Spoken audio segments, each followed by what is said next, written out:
أعوذ بالله من الشيطان الرجيم. بسم الله الرحمن الرحيم. واذكروا نعمة الله عليكم وميثاقه الذي واثقكم به إذ قلتم سمعنا وأطعنا واتقوا الله إن الله عليم بذات الصدور. أعوذ بالله من الشيطان الرجيم.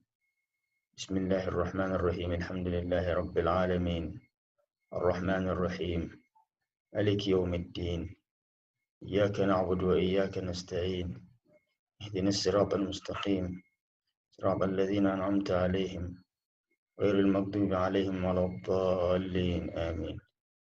اللهم صل على سيدنا محمد الفاتح لما أغلق والخاتم لما سبق ناصر الحق بالحق الهادي إلى صراطك المستقيم وعلى آله حق قدره ومقداره العظيم. سبحان ربك رب العزة عما يصفون سلام على المرسلين والحمد لله رب العالمين. Assalamu alaikum wa rahmatullahi wa barakatuh. Today, 8th of Ramadan, Hijrah, 1441, which is equivalent to 1st of May, year 2020.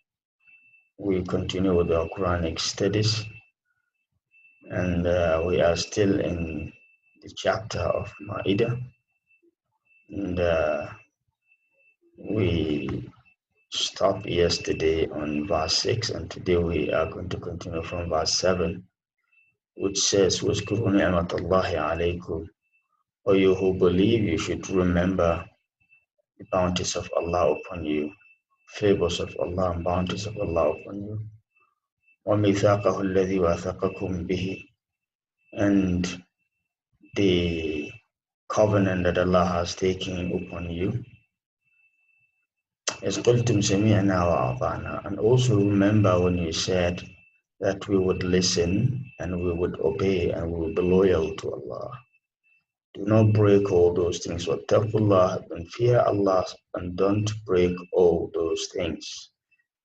Allah has an absolute right over us, because as long as we believe that He is the owner of this universe and we've been created by Him, then we would have to wait for Him to give us directions, to tell us what to do. Here we owe Him worship, and we owe Him loyalty. But still, due to the wisdom of Allah subhanahu wa ta'ala, anytime He asks us for, He puts a responsibility on us, He reminds us of some favors that He has given to us, as if to say, Allah is transacting with us, even though it's not befitting of us to think that we are transacting with Allah subhanahu wa ta'ala. For example, Allah would say, فَلْيَعْبُدُوا رَبَّ هَذَا الْبَيْتِ الَّذِي أَطْعَمَهُم مِّن جُوعٍ وَآمَنَهُم مِّن خَوْفٍ, talking about Quraysh, that they should worship the Lord of this house, that is Kaaba, الَّذِي أَطْعَمَهُم مِّن جُوعٍ, the same God that fed them from their hunger, وَآمَنَهُم مِّن خَوْفٍ, and the same God that kept them safe. He has done these two things. And this, by extension, Allah is teaching us that even in human society, for any leadership to be able to ask for the loyalty of the masses, then that leadership has to rise to the responsibility of feeding people and a responsibility of keeping people safe. The economy has to be working, and the security has to be working. At least these two things would have to be guaranteed by any government for that government to deserve any loyalty from the people it is governing. مِيثَاقَكُمُ الَّذِي وَاثَقَكُمْ بِهِ إِذْ قُلْتُمْ سَمِعْنَا وَأَطَعْنَا, and you have already said that we are going to listen and we are going to be loyal. The historical context of these verses goes to Sulh al-Hudaybiyah, when the Prophet sallallahu alaihi wasallam uh, around the Sulh al-Hudaybiyah, then Bay'ah took place. Bay'ah to Ridwan, when the Prophet sallallahu alaihi wasallam invited all the Sahaba to come and give Bay'ah, allegiance of loyalty. Because at that time, even though they went there with the intention of performing Hajj, they felt threatened by the people of Mecca, the Quraysh at the time. First of all, they prevented them from going inside Mecca. They sent Usman, the Prophet sallallahu alaihi wasallam sent Usman to Mecca as a delegate. And the reason he sent Usman was because even though um, all the Sahaba were being threatened by, they were threatened previously before they migrate. And even after they went migrating to Medina, there was this fear that anytime any one of them goes back to Mecca, something bad might happen to him. He might be harmed by the people of Mecca. But Usman in particular has a very large um, number of relatives, belongs to a large family, and probably because of his family ties, it would be difficult for them to be able to do something bad to him. So the Prophet ﷺ sent him, and he went there, and it took him too long to come back. And that became a little bit problematic. It took him too long to come back. And in fact, some rumors came back that he was assassinated. And that was when the issue of Bay'ah came up. Prophet ﷺ invited all of them to come and give Bay'ah. That in case we have to fight, would you be loyal to me? Even though we came with the intention of performing Hajj, but in case we have to fight because of what happened to Usman, would you be loyal to me? So they have all came and gave him bayah, which is described by Allah subhanahu wa ta'ala in another verse when he says, لَقَدْ رَضِيَ اللَّهُ عَنِ الْمُؤْمِنِينَ إِذْ يُبَايِعُونَكَ تَحْتَ الشَّجَرَةِ. Allah was pleased with all the believers when they were giving you allegiance under the tree. So that was the episode that Allah is reminding them about here when he said, وَاذْكُرُوا نِعْمَةَ اللَّهِ عَلَيْكُمْ. Remember the favors of Allah upon you, وَمِيثَاقَهُ الَّذِي وَاثَقَكُمْ بِهِ. And then the covenant that he has taken upon you. إِذْ قُلْتُمْ سَمِعْنَا وَأَطَعْنَا. And at that moment, you've all voiced out and said that we will listen to you, O Prophet of Allah, and we are going to be loyal to you. Taqullah. Therefore, you should fear Allah. Inna Allah alimun bidhati sudur. Allah is well aware of what is going on in your hearts. يا أيها الذين آمنوا كونوا قوامين لله شهداء بالقسط ولا يجرمنكم شنآن قوم على ألا تعدلوا اعدلوا هو أقرب للتقوى واتقوا الله إن الله خبير بما تعملون. O you who believe, be persistently standing firm for Allah subhanahu wa ta'ala, witnesses in justice, and do not let the hatred of people prevent you from being just.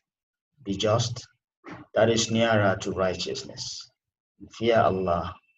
Indeed, Allah is acquainted with what you do. Kunu qawwamina lillahi. This is talking about be responsible towards Allah subhanahu wa ta'ala. When you stand persistently standing firm for Allah, means what you believe in, you are very conscious about what you're doing, and you're ready to stand firm for that and remain firm for that. That is, be responsible towards your religion. That is what Allah is talking about here. So Allah is inviting all of us to be responsible. It's no longer business as usual. We found our parents being Muslims, so we want to just follow suit, or this whole society, so we just want to follow suit. But that is not what it means to be a Rabbani, to be a man of God. What it means is to revise whatever it is that is going on, and now you want to do it as if you are really doing it. You want to do it as if it is coming from you, not the fact that it's an inherited thing through your family, through your society, through your community. No, it is you doing this because you believe in this. In any occasion that you find yourself having to give witness, be a witness of justice, right? Why is this important? Is because normal human interactions mean that some people have wronged you, some people don't like you, and probably you don't like them either. And you might find yourself in a situation whereby you would have to give a witness that has to do with them. In a situation like that, you might be carried away by that feeling that you have, that feeling that you have towards them. And that is what Allah subhanahu wa ta'ala is warning us against. We shouldn't do this. It is not about them when you are giving witness, even if that witness involves someone you like or someone you don't like. It's not about them. It is not about you. It is not about your relationship with them. It's about your relationship with Allah subhanahu wa ta'ala. And you have to respect that, because that is what matters. Shuhada bil qist. And this might be وَلَا يَجْرِمَنَّكُمْ شَنَآنُ قَوْمٍ عَلَىٰ أَلَّا تَعْدِلُوا. This might tempt you not to be just. Try not to give in to the temptation. اعدلوا, remain just no matter what. وَأَقْرَبُ لِلتَّقْوَى, because that is closer to being pious. وَاتَّقُوا اللَّهَ, remember that you are spiritually required to be God conscious all the time. إِنَّ اللَّهَ خَبِيرٌ بِمَا تَعْمَلُونَ. Allah is well aware, well acquainted with what you're doing. The word khabir here does not just mean knowing what you're doing. It means knowledge of experience, knowledge of not just a theoretical knowledge. Allah's knowledge is beyond just a theoretical knowledge. Allah is well aware of what you're doing, the intentions, reason why you're doing what you're doing, where that leads to. As a result of what you're doing, what is going to happen, right? All of these things, Allah is well aware of them because of the word He used there.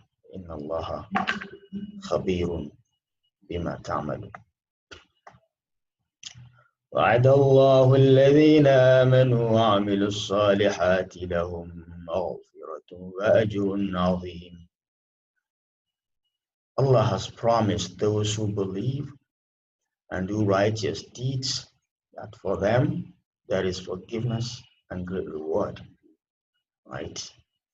It is the nature of the Holy Quran that anywhere Allah speaks about deeds and actions and He gives instructions, then He will talk about reward of those who obeyed, and He would now also talk about the consequences of not carrying out those instructions given by Allah subhanahu wa ta'ala.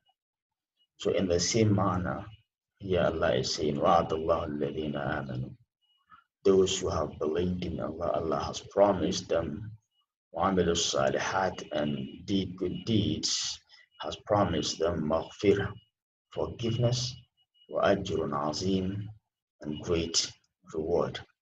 Forgiveness from their sins, so that prevents them from His punishment, and then ajrun azim, great reward, so that qualifies them into getting His great bounties, including Jannah and all other rewards that Allah gives. والذين كفروا وكذبوا بآياتنا أولئك أصحاب الجحيم. But those who disbelieve and deny our signs, those are the companions of hellfire. In the same vein that Allah has spoken about the rewards of those who remain loyal to His instructions, He is now talking about those who disbelieve and disregard the instructions given by Allah subhanahu wa ta'ala and deny the fact that Allah has given those signs. Ulaika ashabul jahim. Allah said those are the companions of the fire of hell. يا أيها الذين آمنوا اذكروا نعمة الله عليكم إذ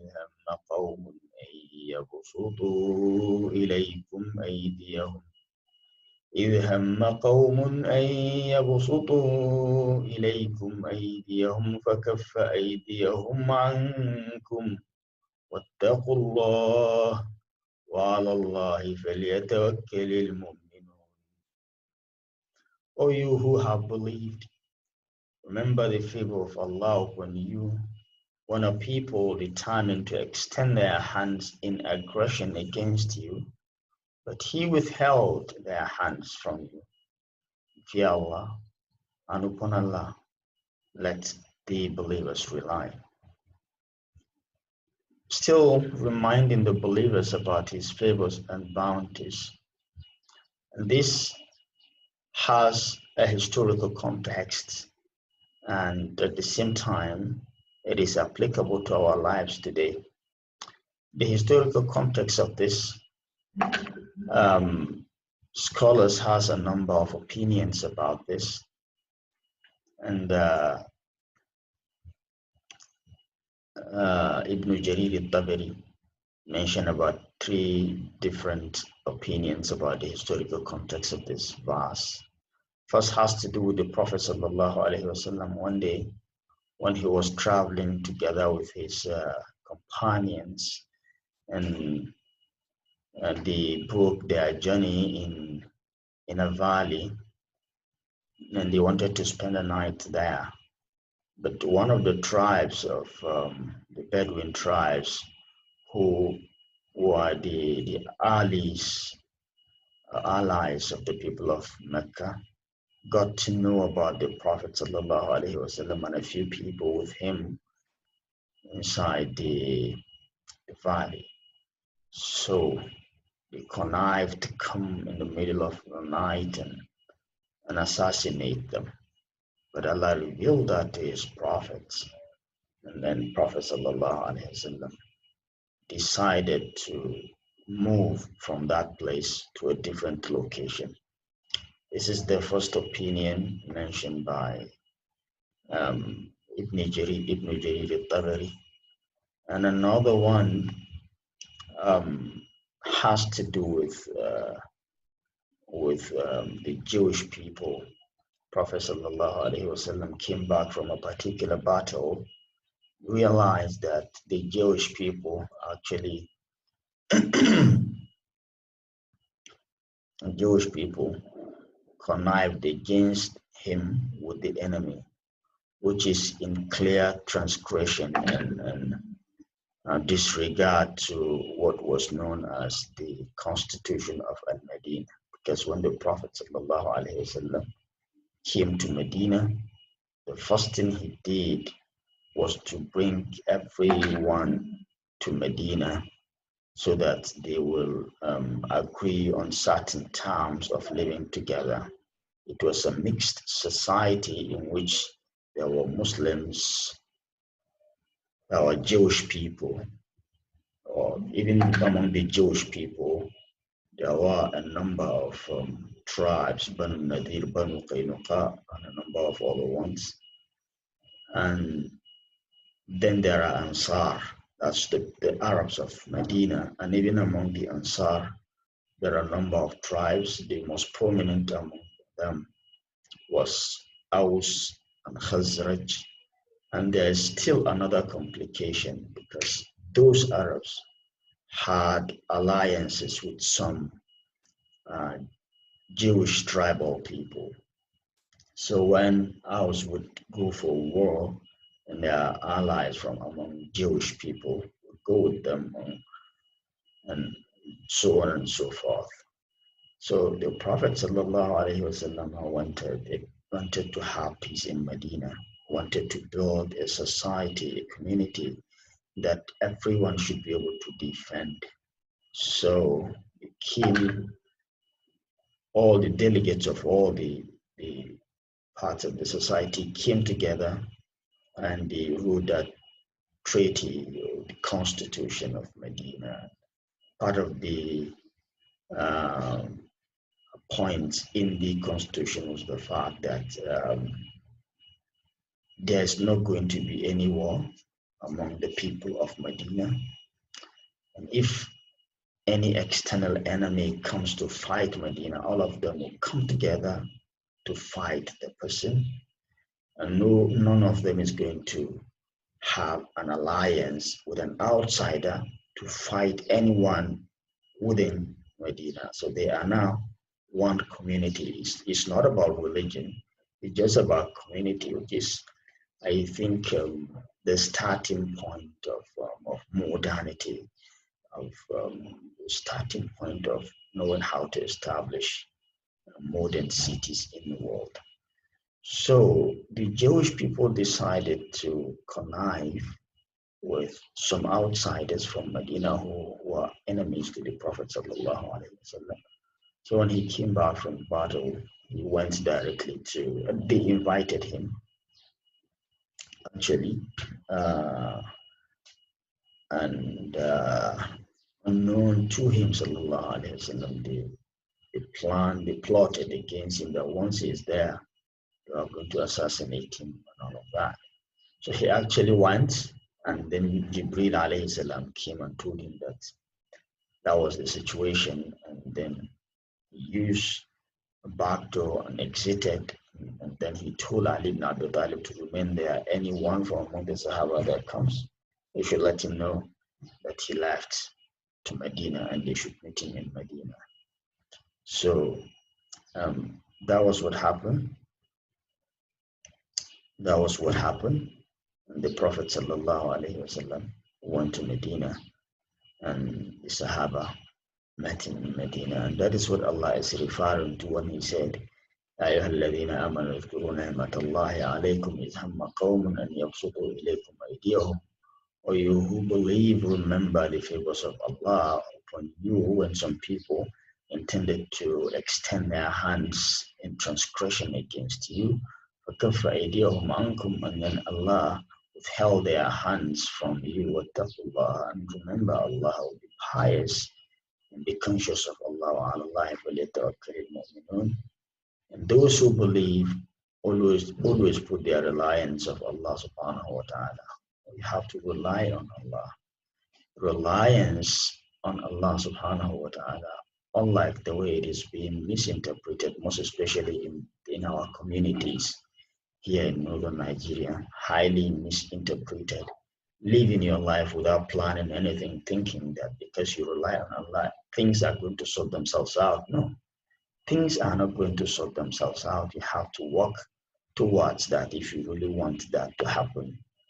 Right? You can't just live your life to chances and think because you are a believer and you you are a believer and you rely on Allah. No, the Prophet sallallahu alaihi wasallam says in Hadith, "La aqlaka tadbir."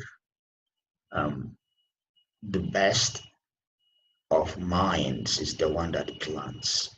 Right? You want your life to go well, plan it, and then rely on Allah after you plan your life. You want to make some money, go through the ways that people make money. Do the right thing and then rely on Allah subhanahu wa ta'ala.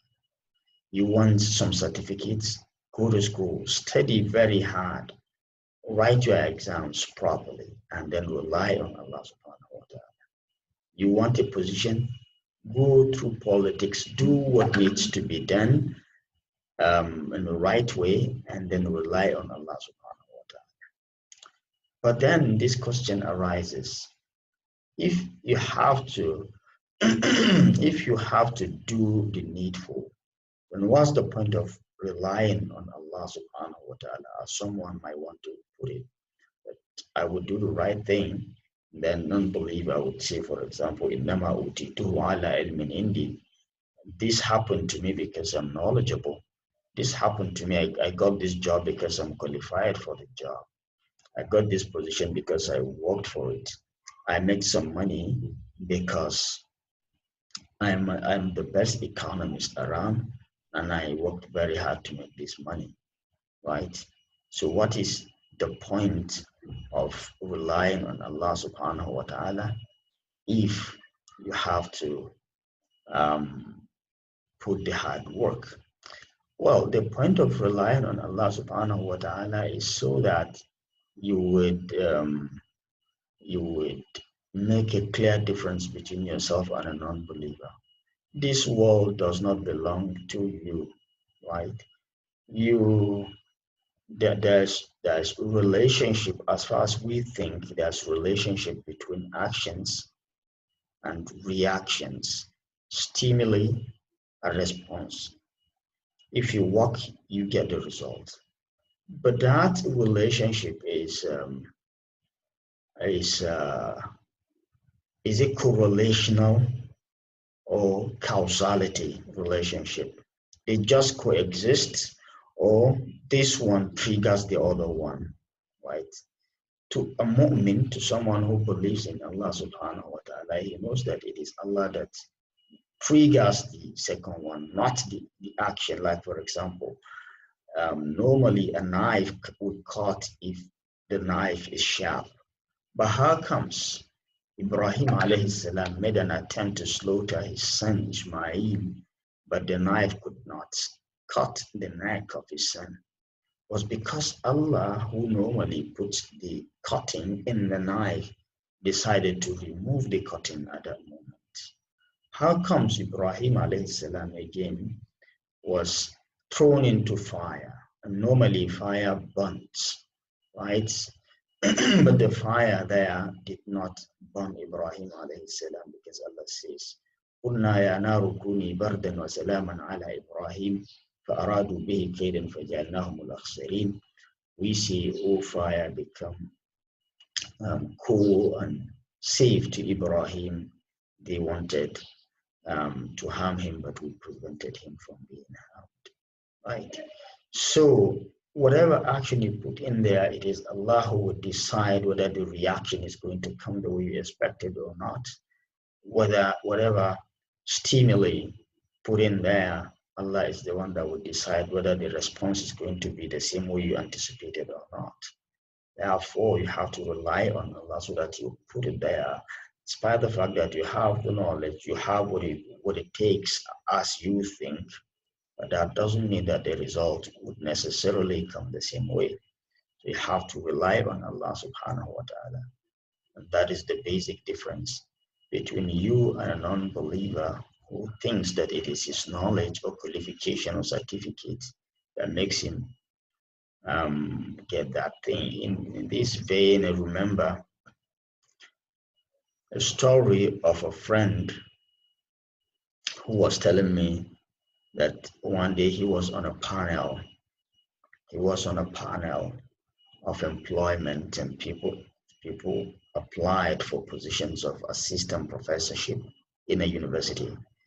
And he said that he looked at the qualifications of the people that applied. At the time, he was an associate professor. And he looked at the qualifications of the people, the CVs of the people that applied. And the story was really very humbling to him and to me when he was telling me.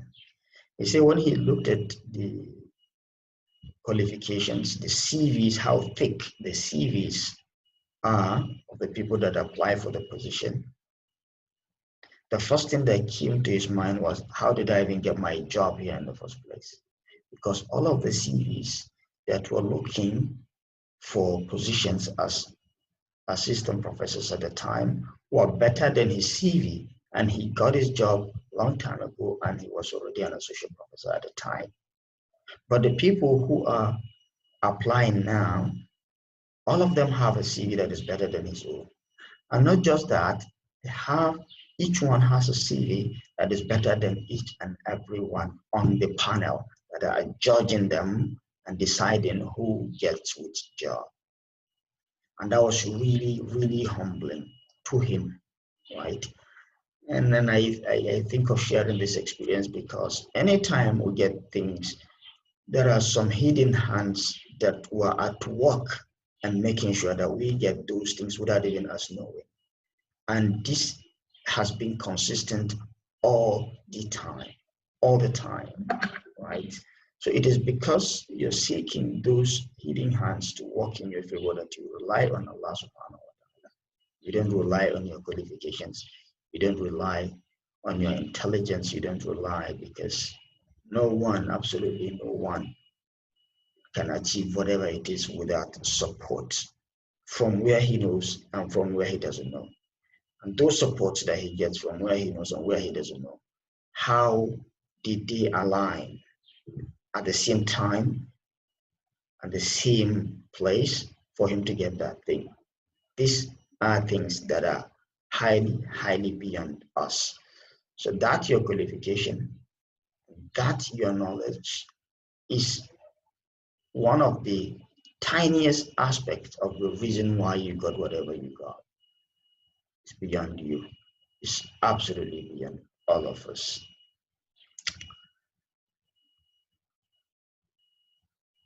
ولقد أخذ الله ميثاق بني إسرائيل وبعثنا منهم 12 نقيبا وقال الله إني معكم لئن أقمتم الصلاة وآتيتم الزكاة وآمنتم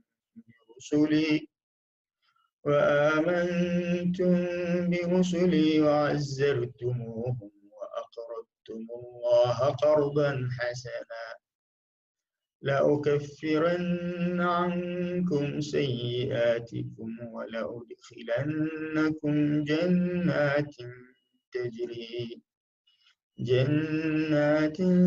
تجري من تحتها الأنهار فمن كفر بعد ذلك منكم فقد ضل سواء السبيل.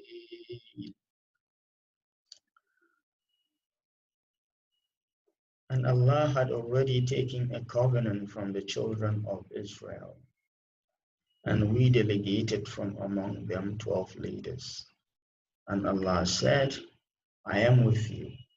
If you establish prayers and give zakah and believe in my messengers and support them, alone Allah, a good loan, I will surely remove from you your misdeeds and admit you to gardens beneath which rivers flow.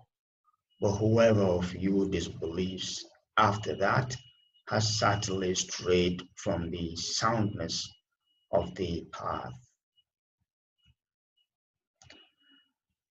There are two contexts, a historical context and the current context about this verse that will help us have a good understanding of the verse. Allah is talking about the mawathiq that he has taken, the covenants that he's taking with the Israelites.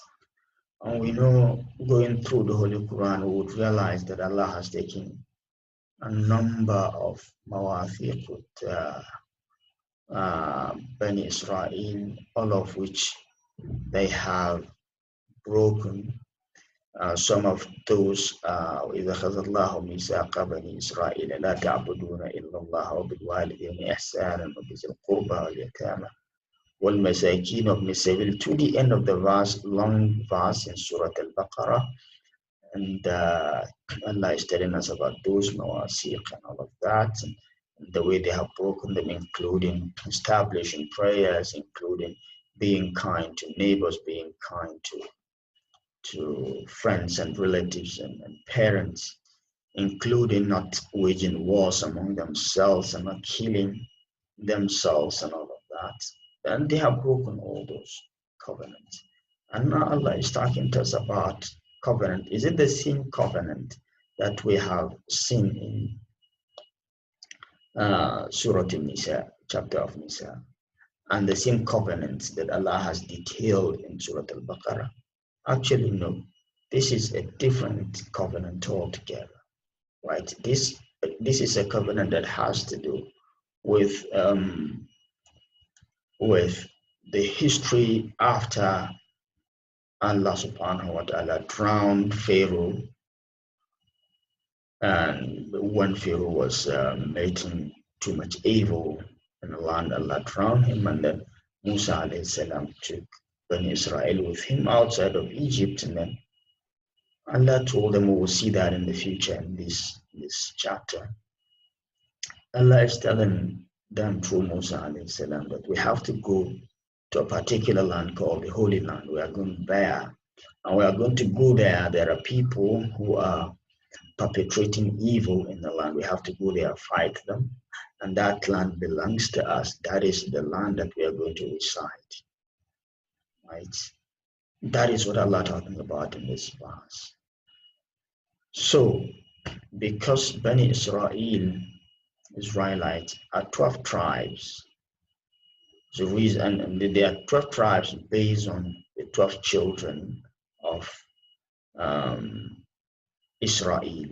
That's Yaqub alayhi salam, Jacob, right?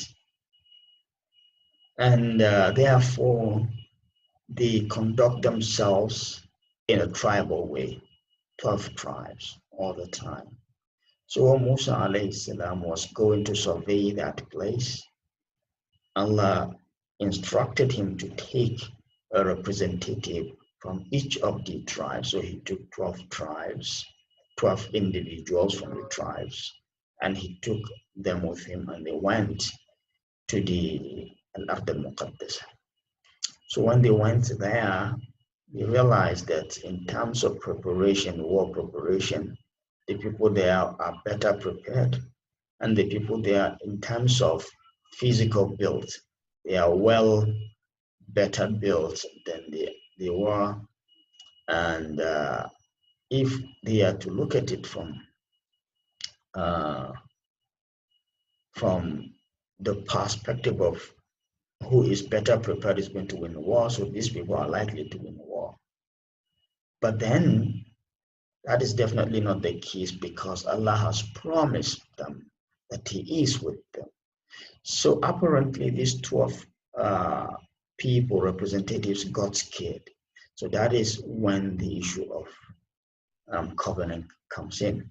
Prophet Musa alayhi salam sat down with them and had a conversation with them that, look, your job here is to come and see so that you will lead your people to this war, to this fight. Your job is not to get scared and go back and scare your people, right? And they agreed on that.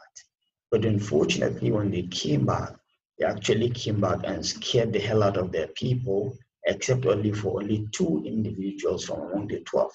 All the remaining 10, they gave in to their fear and they broke the promise that they have taken, and they became disloyal to Musa alayhi salam, and that was how the whole um, the whole idea of fighting broke down and they couldn't move on. وَقَالَ اللَّهُ إِنِّي مَعَكُمْ. And they did that, they broke their promise despite the fact that Allah has promised that I'm going to be with you all through the steps of the war. I'm going to be with you, I'm in your team. Yeah, I'll only give you some conditions. The conditions are that you have to establish prayers, and you have to establish, you have to give charity, you have to believe in my prophets, all of them. You have to support them. You have to give Allah a good loan, right? I'm even going to remove your sins from you. And I'm going to even reward you abundantly by admitting you into the garden that has some rivers flowing through it. The only problem is that those of you who decided to disbelieve me after all these things, then those ones have strayed from the soundness of the way. فبما نقضهم ميثاقهم لعناهم وجعلنا قلوبهم قاسية يحرفون الكلم عن مواضعه ونسوا حظا مما ذكروا به فلا تزال تطلع على خائنة منهم إلا قليلا منهم فاعف عنهم واصفح إن الله يحب المحسنين. So for their breaking of the covenant we caused them and made their hearts hard. They distort words from their proper usage and have forgotten a portion of that of which they were reminded. And he will still observe deceit among them, except a few of them, pardon them, and overlook their misdeeds. Indeed, Allah loves the doers of good. Things to understand from this verse is that normally the Israelites, anytime prophets come and tell them, come and believe in Allah subhanahu wa ta'ala, come and believe in his religion, come and do this, come and do all the good deeds, historically and even currently, the answer then was qulubuna ghulf. Our hearts are envelopes of knowledge. Our hearts are containers of knowledge. We drive the process of knowledge in this world. We are more knowledgeable than anyone, right? That's the normal answer. And even in today's world, anytime anyone brings up any innovation, those people still look down upon that person, thinking that, well, what else? We have it all. What else is anybody bringing to us, right? So as far as they are concerned, it's about the knowledge they have, and that is enough reason not to take anyone seriously because they are more knowledgeable. And that is exactly the theory that Allah falsifies in this verse. That no, look, this your arrogance, intellectual arrogance, and the fact that you don't take anyone serious is not actually because of the knowledge you have. It's because your hearts are hardened. And why are your hearts hardened? It's because Allah subhanahu wa ta'ala has put curse on you. And why does Allah put curse on you? It's because you have refused to fulfill the covenants that you have taken with Allah subhanahu wa ta'ala, either directly or by association. Some specific people broken those promises, and others who came after them approved of that. You see the sequence how it works? Yeah. Some of you were chosen by Allah subhanahu wa ta'ala so that they would take his message. But they decided not to. They decided to break those promises. And because of that, Allah put curse on you. لعن الذين كفروا من بني إسرائيل على لسان داود وعيسى بن مريم. Right? And that curse that was put on you resulted into hardening your heart. And because of that, anyone that brings anything, you feel like, why should I follow him? I'm more knowledgeable. I know everything. It's intellectual arrogance, right? And you really truly believe that, right? And now Allah is falsifying that theory that look, it is not because you are more knowledgeable.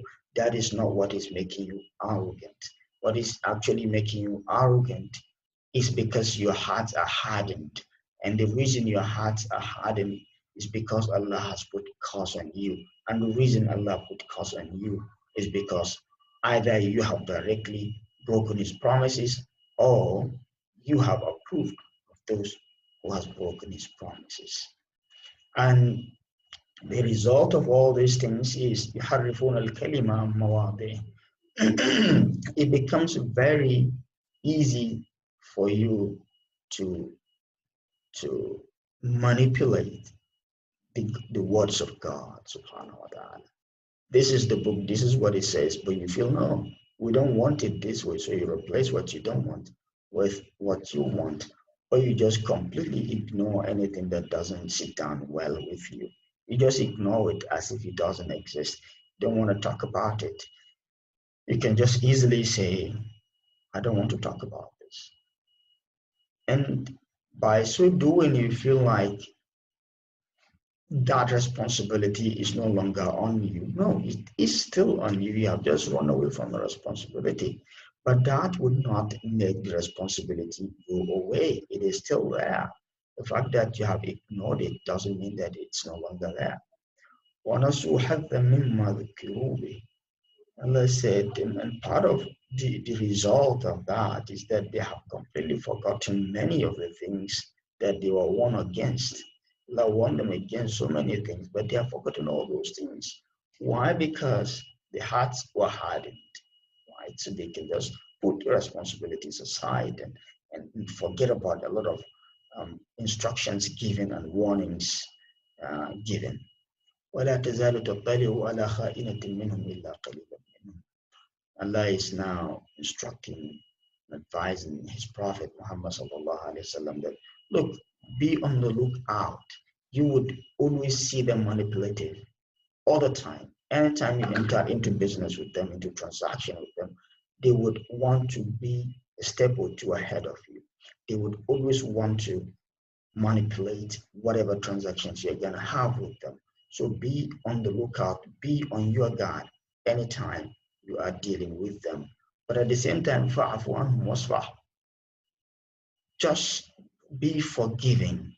Forgive them. Pretend that you didn't see what they are doing in the spirit of peace so that there will be peace. Not that you didn't know, not that you didn't see. Be on the lookout, be on your guard, but at the same time forgive and behave as if nothing happens because they won't stop it. It's part of them. It's a result of something that happened to them a long time ago. Allah loves those who are doers of good. But the word muhsin here is a beautiful word, right? It's really a beautiful word that is a position in Islam. For you to reach that position, you have to be Muslim and the mu'min and the muhsin. It's like the peak of the position you can reach. And it is only when you reach that position that you would no longer want to retaliate a bad deed with another bad deed. Someone would do a really bad thing to you and you want to embrace the person and retaliate with good deed. You don't want to learn from people their bad habits. The fact that they have done something bad to you doesn't mean that you will learn and then do the bad. No, they are not your teachers anymore, right? You're learning from Allah and you're doing to them, you're showing to them best aspect of you, even when they are showing you the worst aspect of them.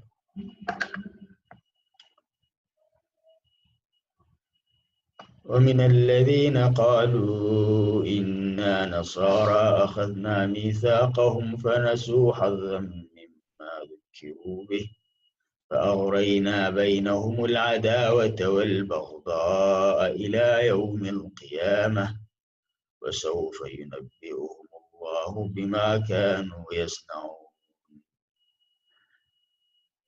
And from those who say we are Christians, we took their covenant too, but they forgot a portion of that of which they were reminded. So we caused among them animosity and hatred until the day of resurrection. And Allah is going to inform them about what they used to do. Allah is now talking about the Nasara. The word Nasara is actually a beautiful word because it comes from the word Ansari ilallah, right? When Allah is reminding us, الذين آمنوا كونوا أنصارا لله كما قال عيسى ابن مريم للحواريين من أنصاري إلى الله قال الحواريون نحن أنصار الله آمنا بالله فاشهد بأننا مسلمون. Right? When Isa was saying to his people, who is going to be my supporter, who is going to support me to deliver the message of Allah, man ansari Allah, قال الحواريون نحن أنصار الله. Then the Hawariyun, the good people around him said, we are going to support you. And that is how they got the name Nasara. And then Christians become Nasara, right? So it's a beautiful word, really. Anytime Allah uses that word, Allah means that word in a positive way, right? That really, historically, they were really good people. Whether they have maintained that goodness or they have decided to deviate, that would be determined based on what Allah is talking about, right? And from among those who said that we are the supporters of Isa alayhi salam, Allah said, we have also given them some covenants, taking some covenants from them. We have entered into agreement with them. Most of them also have forgotten most of the things that you are being reminded about. And the same thing we have done to the previous people, the Jewish people, put a cause and cause some problem or cause some trouble as a result of their bad deeds. Allah said, what we have done to these ones, then we'll put some animosity and some hatred among them. You will always think that they are together, but actually each one has his own independent heart from the other. They can't come together and actually accomplish anything. They are always divided because of them forgetting most of the promises that they have taken with Allah subhanahu wa ta'ala. And this will continue amongst them till the day of judgment, right? وَسَوْفَ يُنَبِّئُهُمُ اللَّهُ بِمَا كَانُوا يَصْنَعُونَ. And on that day, Allah is going to tell them the details of everything that they were doing. يا أهل الكتاب قد جاءكم رسولنا يبين لكم كثيرا مما كنتم تخفون من الكتاب ويعفو عن كثير قد جاءكم من الله نور وكتاب مبين. يا أهل الكتاب, O you the people of the scripture, there has come to you our messenger, making clear to you much of what you used to conceal of the scripture and overlooking much. There has come to you from Allah a light and a clear book, right? Now Allah is talking to them in general, Ahl al-Kitab. See, when Allah says Ahl al-Kitab, He's talking to many different categories of people, including some of whom we may not even pay attention to.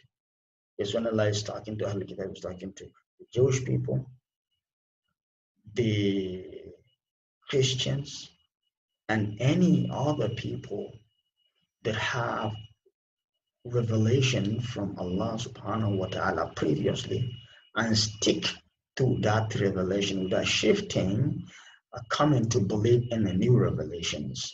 They are Ahlul Kitab. This can be Buddhist, this can be Zoroastrian people, as long as those people had a revelation previously through a prophet, whomever that prophet might be, and they stick to that and they refuse to shift, right? Even when the new revelation comes, they refuse to now take the new revelation. These people are Ahlul Kitab. Allah is talking to all of them at once. He said, Ya Ahlul Kitab, قَدْ جَاءَكُمْ رَسُولُنَا.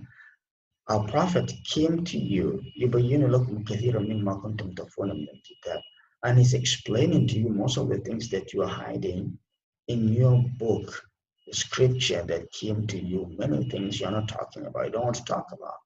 I have one Kathir, and he is actually even overlooking much of the things. Right? جاءكم من الله نور وكتاب. Verily, light has come upon you, and a very clear book has come upon you. This is an invitation, an open invitation that Allah is giving to all of them, all at once, to come and believe in the book that comes through Prophet Muhammad sallallahu alaihi wasallam. What does that book do to you in case you are coming to believe in it? يهدي به الله من اتبع رضوانه سبل السلام ويخرجهم من الظلمات إلى النور بإذنه ويهديهم إلى صراط مستقيم. يهدي به الله من اتبع رضوانه, by which Allah guides those who pursue His pleasure to the ways of peace and brings them out from darkness into the light by His permission and guides them to a straight path. That is what the book does to you. You will be guided by that book, even though it's Allah who is guiding you, but Allah used that book as an instrument to guide you, most especially if you wish Allah's place in you, you really wanted to please Allah, then Allah will guide you. And Allah will guide you to the paths of peace, right? You're going to have a peace. Some people will call this um, some people will call this coping mechanism, right?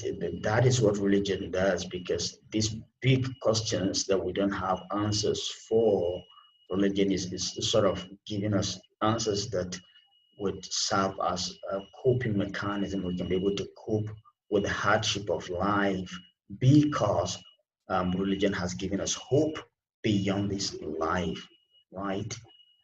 But that is not the only thing religion does. But even if that is the only thing religion does, then that's good enough. But actually, that is not what the only thing that religion does.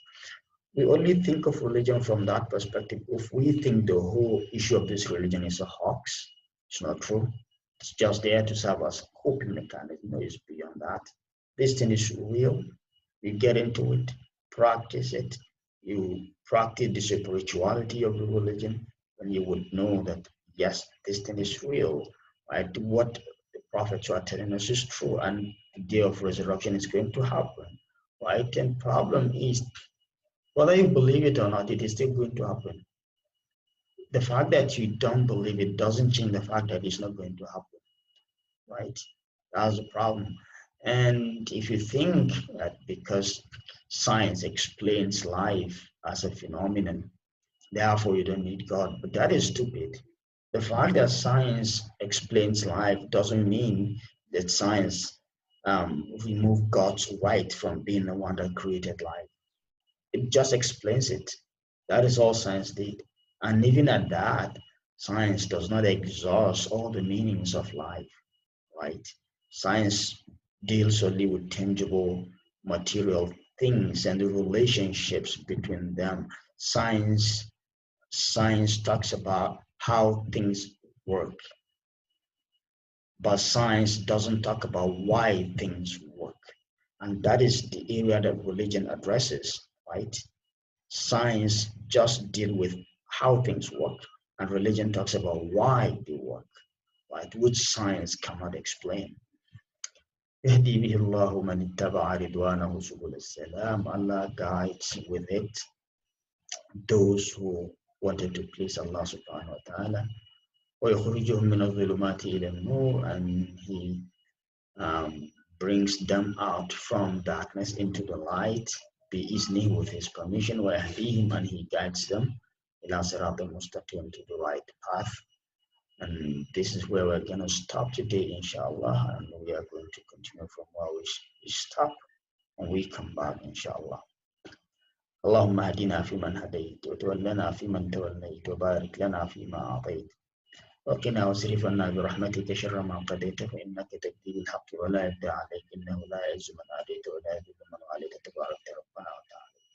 اللهم اقسم لنا من خشيتك ما تحول به بيننا وبين معاصيك، من اليقين ما تهون به علينا مصائب الدنيا، ومتئنا اللهم بأسمائنا وأبصارنا وقواتنا أبدا ما أحييتنا، واجعله الوارث منا، واجعل ثأرنا على من ظلمنا، وانصرنا على من عادانا، ولا تجعل الدنيا أكبر همنا ولا مبلغ علمنا ولا إلى النار مصيرنا، ولا تسلل علينا بذنوبنا من لا يخافك فينا ولا يرحمنا يا رب العالمين. اللهم ربنا زك نفوسنا وآتها تقواها، أنت خير من زكاها، أنت وليها ومولاها. اللهم صل على سيدنا محمد الفاتح لما أغلق والخاتم لما سبق ناصر الحق بالحق الهادي إلى صراطك المستقيم، وعلى آله حق قدره ومقداره العظيم. سبحان ربك رب العزة عما يصفون، وسلام على المرسلين، والحمد لله رب العالمين. السلام عليكم.